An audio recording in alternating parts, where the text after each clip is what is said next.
से काम किया, उनका आशीर्वाद लेना। गठबंधन को लेकर क्या कहेंगे, किस पार्टी के साथ? समाजवादी से हमारी बातचीत चल रही है, जब फैसला हो जाएगा तो आपको बताएंगे। सर कितनी सीटों पे वेस्टर्न यूपी में? अभी सीटों का मसला नहीं, हम मुद्दों पे हम बात कर रहे हैं और सहमति भी है, और पिछला चुनाव भी साथ मिलकर ही लड़े थे, सकारात्मक बात है। इस बार कितनी सीटें सर? सीट अलायंस में सीट सारी लड़ी जाती है, अलायंस में सिंबल नहीं देखा जाता, तो सारी सीट हम लोग लड़ेंगे, अलायंस हो ना हो। बात करें अगर आशीर्वाद, हाँ जी, बात करें अगर आशीर्वाद, बहुत एनर्जी मिल रही लोगों के बीच आकर। पश्चिम उत्तर प्रदेश की अगर बात करें तो कितनी सीटों पे आपकी नजर? नहीं, सीटों की बात नहीं है, लोगों के बीच आके एनर्जी मिलती है। हम लोग मुद्दों की बात कर रहे हैं, हम अपने घोषणा पत्र की बात कर रहे हैं और आशीर्वाद ले रहे हैं। धन्यवाद। किसानों को लेकर बात चल रही है।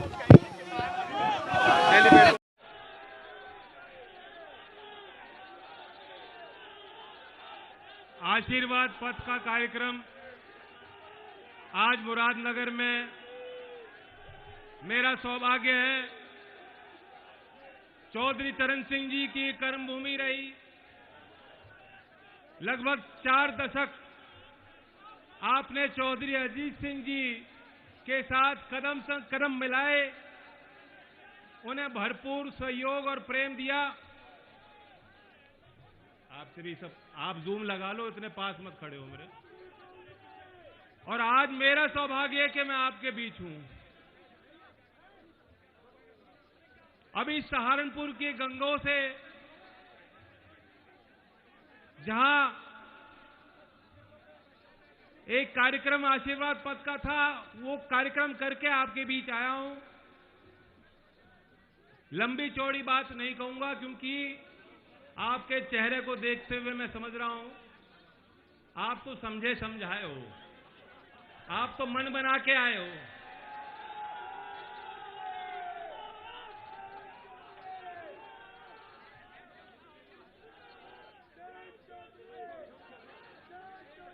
मैं आपका आशीर्वाद इसलिए लेने आया हूं कि आने वाले दिन हमारे लिए और आपके लिए चुनौतीपूर्ण होंगे।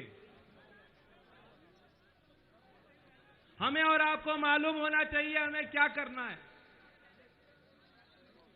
जैसे चौधरी साहब चुनावी सभा में आते थे और कहते थे कि चुनाव लड़ना मैं नहीं जानता, चुनाव लड़ना आप लोग बेखूबी जानते थे, और आप लोग निकल जाया करते थे। गीत गाते गाते पोलिंग बूथ पे महिलाएं टोली बना के आया करती थी, लोगों को मनाना, लोगों को जोड़ के रखना। मुझे जरूरत तो नहीं है आपको इन बातों को समझाने की, आप जानते हो। बस अपने पुराने अंदाज में लौट आओ, अपनी भूली हुई ताकत को पहचान लो।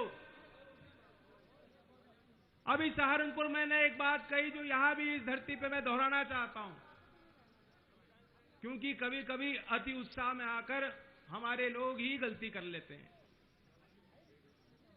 ये बहुत बड़ा व्यापक मंच है, कमेरे वर्ग के लिए, किसान के लिए, गरीब के लिए, मजदूर के लिए। मैं जानता हूं कि आज के इस समय में हर जाति का व्यक्ति बैठे बैठे सोचता है कि मेरे जाति का आदमी नेता बनना चाहिए, लेकिन समाज सबसे है, सबके सहयोग और साथ से बनता है। हमारी ताकत भी यही है, सामने वाले हमें बांटेंगे। मैं जानता हूं कि जिस जाति से मैं आता हूं, आप में कुछ भाई ये सोचेंगे बेहद प्यार और लगाव के साथ कि जयंत को आगे बढ़ाना है, लेकिन चौधरी चरण सिंह जी ने हमें सबक सिखाया था। हमें याद रखना है, नेता वो बन पाता है जो भागीदारी की बात करेगा, सबको सम्मान दिलाने की लड़ाई लड़ेगा, सामाजिक न्याय की लिए सड़कों पे संघर्ष करेगा, वो तो नेता बनता है। वरना हम सिमट के अपनी अपनी जाति को पकड़ के चलेंगे तो किसान की बात कौन करेगा, मजदूर की बात कौन करेगा, गरीब की वकालत कौन कर पाएगा। तो इसलिए आप सब भी अपने दायरे को बढ़ाओ। राष्ट्रीय लोकदल आप सब की पार्टी है, यह आपका मंच है, इसे आगे बढ़ाइए। यही मेरे लिए सबसे बड़ा आशीर्वाद होगा, हमारे जीत का मंत्र होगा। मैं यह भी कहना चाहता हूं कि आशीर्वाद मैं क्यों ले रहा हूं, राजनीतिक व्यवस्था में मैं क्यों आया हूं, मैं क्यों चाहता हूं कि आज का युवा इस व्यवस्था से जुड़े, अपनी गिनती बनाए, मंचों पे भी रहे, देश की सदन तक पहुंचे नौजवान और मतदान करके सरकारों पे अपना प्रभाव बनाए। क्यों मैं चाहता हूं? क्योंकि हमारे मुद्दे आगे रहने चाहिए। मैं आपसे पूछना चाहता हूं, आपने कई चुनाव देखे, कभी आपने ऐसा भी देखा कि चुनाव अभी 5-6 महीने दूर है, उम्मीदवार की कोई चर्चा नहीं है, कौन उम्मीदवार होगा मैंने तो किसी को नहीं कह रखा, लेकिन हम मैनिफेस्टो की बात कर रहे हैं, अपना घोषणा पत्र तैयार कर रहे हैं, मुद्दों की बात कर रहे हैं। कभी ऐसे चुनाव में किसी भी पार्टी ने चुनाव के 6 महीने पहले घोषणा पत्र को जारी करने की पहल ली है? नहीं करी, क्योंकि वो चाहते हैं कि मुद्दों पे आपका ध्यान जाए ही नहीं। लेकिन अगर विकासवादी सोच को हम आगे नहीं बढ़ाएंगे, अपने असल मुद्दों को नहीं पहचानेंगे, तो वही हो जाएगा। चुनाव के समय जो होता है, आपके बीच लोग आएंगे, कहेंगे साहब ये तो तालिबान आ गया अफगानिस्तान में, योगी जी मुकाबला कर सकते हैं।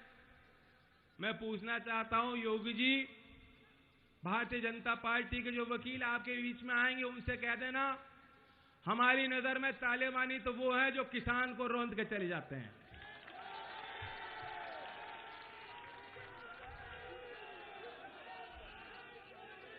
है वो कोई उपाय? इस सरकार पे है कोई ऐसे लोगों का उपाय? जब से मोदी जी आए हैं, देश में 8,300 लोगों पे यूएपीए की धारा लगाई गई। यूपी का एक हमारा भाई मध्य प्रदेश में जाके चूरी बेचने का काम कर रहा था, उसको भी घेर लिया, पकड़ लिया, उसको भी यूएपीए में बंद कर दिया। उस पर भी इल्जाम लगा दिया कि इसकी तो आतंकवादियों से तार मिल रही है। जब आप दिल्ली ट्रैक्टर लेके गए थे, घर घर किसानों पर नोटिस भिजवा दिए थे, उस समय भी पुलिस धमकी दे रही थी कि यूएपीए की कार्रवाई किसानों के विरुद्ध होगी। यानी गरीब आदमी पे तो सख्त से सख्त कानून गरीब के लिए बने हैं।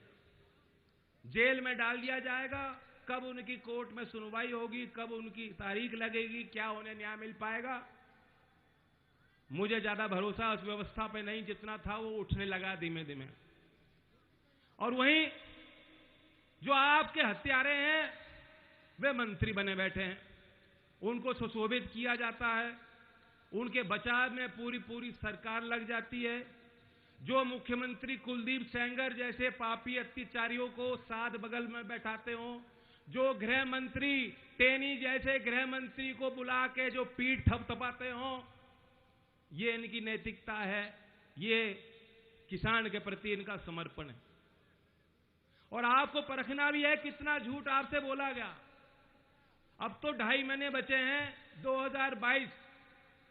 मोदी जी ने कहा था आय दुगनी होने वाली है। यहां है कोई साथी जिसकी आय दुगनी होने वाली है? चुनावी वर्ष था, आंदोलन इतना बड़ा चल रहा है, हम सब ने सोचा सरकार पे दबाव होगा, गन्ने का रेट जो बढ़ाया नहीं इतने वर्षों से, कुछ ना कुछ तो फालतू ही देंगे। फालतू क्या दिया गया? जितना हरियाणा दे रही है, पंजाब दे रही है, उससे मुकाबला भी नहीं कर पाए। लोग सोचे बैठे थे 450 मिलेगा, बताओ 450 की चर्चा थी कि नहीं? ये आपके लिए कंजूस हो जाते हैं। 5.5 लाख करोड़ का यूपी का बजट है इस बार। कहां पैसा जा रहा है, कहां धन लुटाया जा रहा है? जो किसान के लिए आप दे नहीं सकते, कहते हो संसाधन नहीं है। कोविड की उस पीड़ा घर घर तक पहुंची, कोर्ट तक लड़ाई लड़ी सरकार ने कि हम उन परिवारों को नहीं दे सकते। सवाल किया कोर्ट ने कि 4 लाख रुपए कम से कम हर पीड़ित परिवार को दीजिए।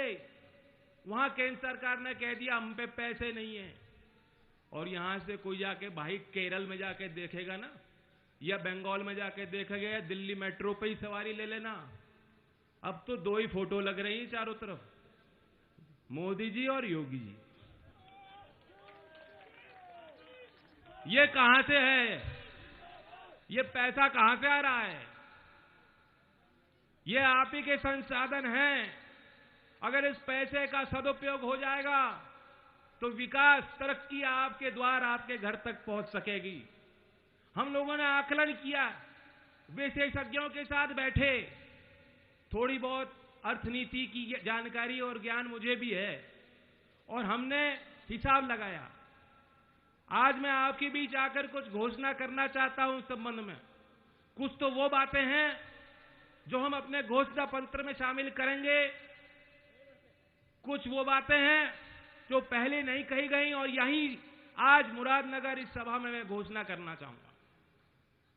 पहले तो आपने सुना होगा नूरपुर की मंडैया में मैंने कहा, मैं उस बात को दोहराना चाहता हूं, जो सरकारें कहती हैं कि पैसा नहीं है, 6,000 रुपए सालाना किसान को दिया, चुनाव के जस्ट पहले दिया, ताकि आपकी वोट प्रभावित हो। उससे कोई लागत तो पूरी हो नहीं रही, कोई किसी का गुजारा तो हो नहीं रहा। रोज डीजल और पेट्रोल के भाव बढ़ रहे हैं, लागत बढ़ रही है, गैस सिलेंडर आसमान छू रहा है, घर के गृहस्थी के खर्चे बढ़ते जा रहे हैं। 6,000 में कोई संतुष्ट है क्या? हमने इसलिए फैसला लिया, मैं जानता हूं यह भी पर्याप्त नहीं है, लेकिन मैं जानता हूं कि जब मैं घोषणा करूंगा, बीजेपी बैठे बैठे जितने नेता हैं वो थरथराना शुरू कर देंगे कि अब क्या करें, दबाव तो बनेगा। इसलिए हमने तय किया, चौधरी साहब के जन्म दिवस, किसान दिवस 23 दिसंबर को, ये तो 6,000 देते हैं, हम हर किसान को 12,000 देंगे। और जो सीमांत किसान हैं, जो असिंचित जमीन पे खेती करते हैं, उन्हें 15,000 तक जो है हम देंगे। दूसरी घोषणा जो मैं कर चुका हूं, ये शहरी क्षेत्र है, गांव के मजदूरों के लिए नरेगा योजना है। बाकी सब कारोबार जब ठप हो गए थे, बंदी थी देश भर में, हमारे मजदूर भाई बड़े बड़े शहरों से वापस गांव में आए थे। नरेगा की डिमांड बड़ी थी, और वो योजना नहीं होती तो मैं नहीं जानता कि उन गरीब परिवारों की क्या हालत होती। हमने माना है इस बात को कि सीधा आर्थिक सहयोग करने की जरूरत है, और इसलिए वह व्यक्ति जो अंतिम छोर पे खड़ा है, वह मजदूर जो शहरी क्षेत्रों में, जिसकी मेहनत पर ही बड़ी बड़ी इमारतें खड़ी हुई हैं, बड़े बड़े शहर विकसित हुए हैं, हम चाहते हैं उसके श्रम का भी सम्मान होना चाहिए। इसलिए मान्यवर काशीराम जी के नाम से, उनकी स्मृति में, शहरी क्षेत्र में मजदूरी करें हमारे भाइयों के लिए भी हम नरेगा के तर्ज पर नई योजना लाएंगे। मैं एक युवा हूं, थोड़ा बहुत मैं समझ सकता हूं मेरे नौजवान भाई कैसे सोचते हैं, क्या चाहते हैं। कहने को तो योगी जी भी युवा हैं, लेकिन उनके बात ऊपर से निकल जाती है। योगी जी के संबंध में मैं अभी वहां भी कही मैंने बात, यहां भी दोहराता हूं। आपको ऐसा नहीं लगता कि योगी जी बहुत ज्यादा टेंशन ले रहे हैं? ब्लड प्रेशर पारा बढ़ता जा रहा है उनका, कोई नस फट जाएगी एक दिन। जब देखो गुस्सा, या तो किसी को धमका रहे होते हैं, अधिकारी को धमका रहे होते हैं, या जनता को धमकाना शुरू कर देते हैं। मैं आपको कहना चाहता हूं योगी जी, ये मत समझिएगा हम आपके दुश्मन नहीं, आपका भला चाहते हैं। थोड़ा मुस्कुरा लिया करो। आपने कभी उनके हंसते हुए तस्वीर देखी है योगी जी की? नहीं है। जब बछड़ों के साथ खेल रहे होते हैं तब खूब हंसते हैं।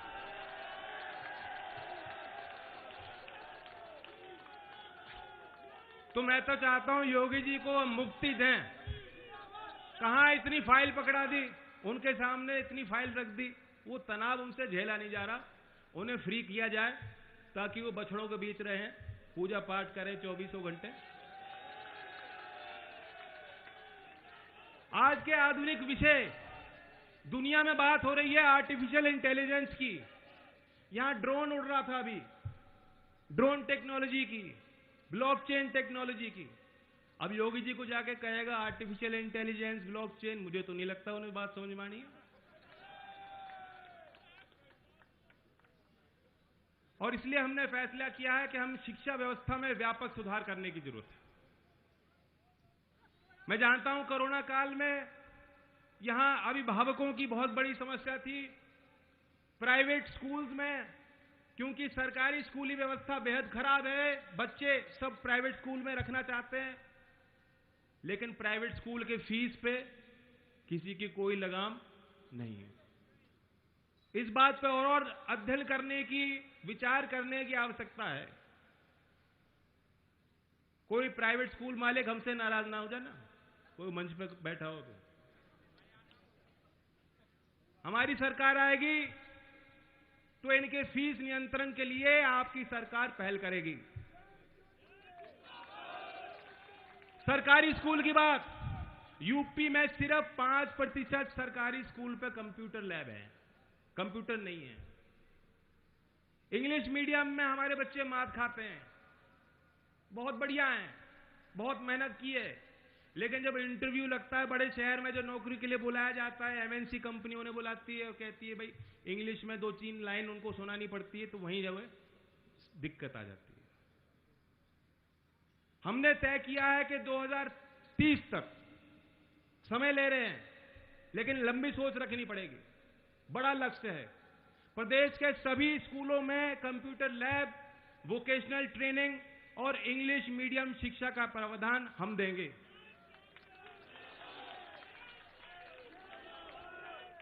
मैं ड्रोन की बात कर रहा था। साउथ एशिया में ऐसी यूनिवर्सिटी नहीं है कहीं, चीन में ऐसी संस्थाएं हैं। मैं चाहूंगा हमारे पश्चिमी उत्तर प्रदेश की धरती पे हम सबसे पहली एक ड्रोन यूनिवर्सिटी की स्थापना करें जो इस टेक्नोलॉजी को विकसित करे।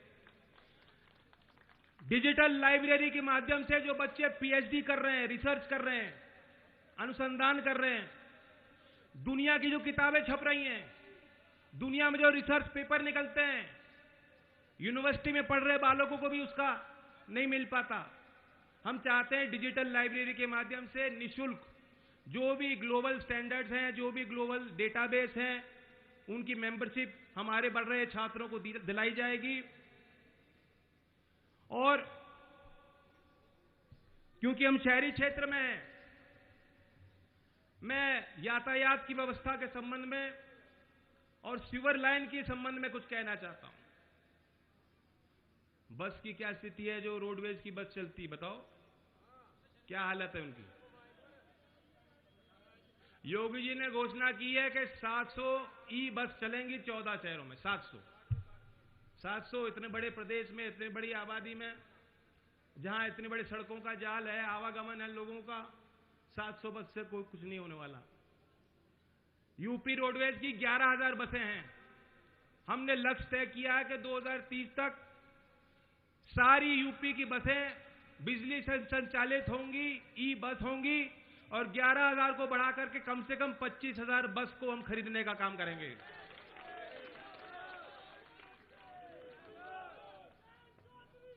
अब सीवेज पे और सॉलिड वेस्ट मैनेजमेंट की बात मैं करना चाहता हूं। अब लोग कहेंगे, गांव से जो लोग आए कहेंगे ये तो नई नई बात हो रही है लोकदल पे।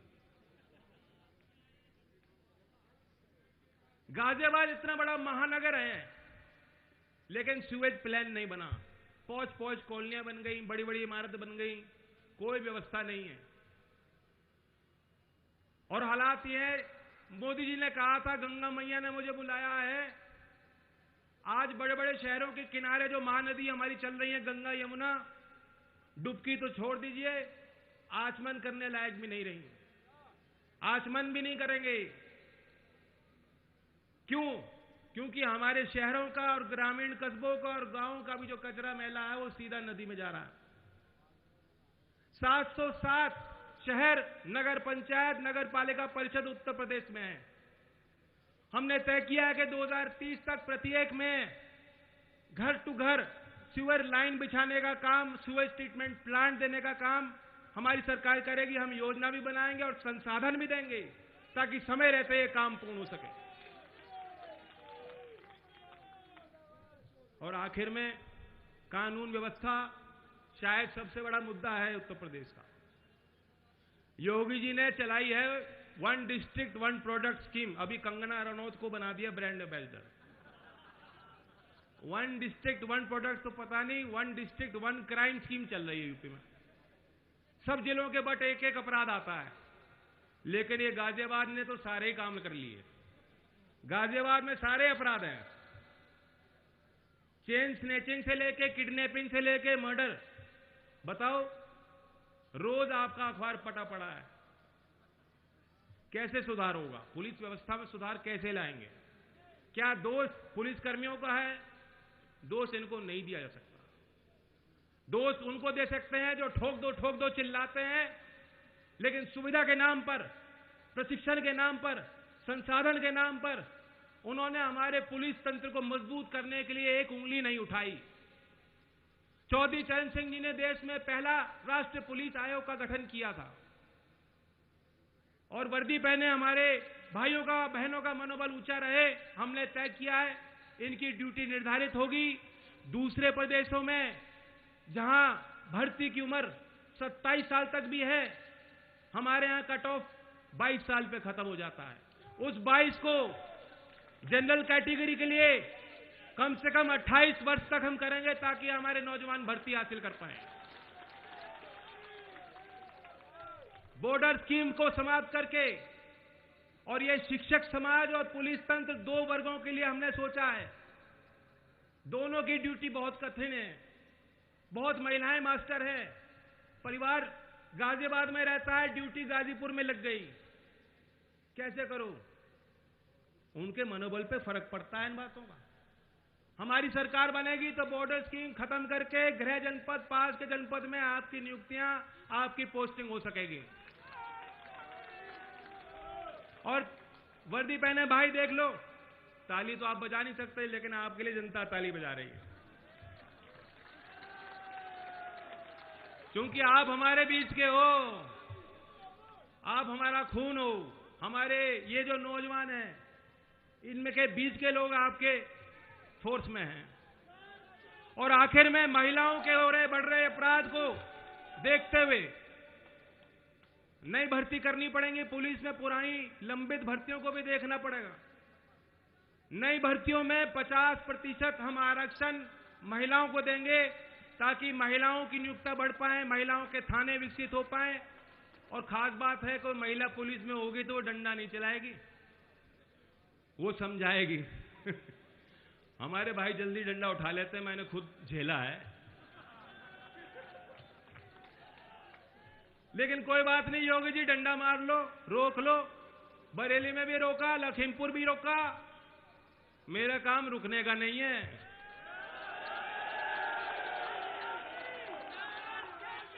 मैं नहीं रुकूंगा, ये काफिला नहीं रुकेगा। आप रुकोगे क्या? योगी जी के डंडे से रुकोगे कभी? बस तो हो लिया काम। योगी जी, आपको भरपूर समय मिलने वाला है। अब आप चैन की नींद सो सकते हैं। आपके माथे पे जो चिंता की लकीरें बनी रहती हैं वो दूर हो गई। जनता दूर कर देगी उन्हें। नारा लेते हैं आखिर में। मैं आपको एक बात समाप्त करने से पहले बताना चाहता हूं, जो मेरी इच्छा है, मेरे दिल की जो बात है, वो चौधरी अजीत सिंह जी को लेकर है। मैं आपको बताना चाहता हूं क्योंकि आपने, बहुत लोगों ने बहुत करीब से उनको देखा, बहुत काम उन्होंने आपके किए। कभी ढिंढोरा वो पीटते नहीं थे, बताते भी नहीं थे कि हमने कर दिया। वो मुझे जब भी बैठाते थे मुझे यही कहते थे, क्योंकि अब हम लोग नए ढंग से काम करते हैं, हमें लगता है कि पैकेजिंग पे ध्यान दो, जो काम हो बड़ा हो, मंच बड़ा हो, कार्यक्रम बड़े हो। चौधरी साहब बहुत सरल थे। वो मुझे कहते थे, तुम बिना कार्यक्रम क्यों नहीं जाते अपनों के बीच, ऐसे चले जाओ गांव में। उनकी ये इच्छा थी कि वो आपके बीच में ही रहें। जब वो आपके बीच रहते थे, मुस्कुराते थे, उनकी मुस्कुराती हुई तस्वीर याद है कि नहीं? तो वह उनका अपनापन था। उसकी उस भाव की, उनकी उस भावना की कदर मैं जीवन भर करूंगा। आप भी उन स्मृतियों को सजो के रखना और नई पीढ़ी को बताना कि ये तुम्हारा इतिहास है, ये तुम्हारी जड़ें हैं, ये तुम्हारा समाज है। धन्यवाद। जय हिंद, जय भारत।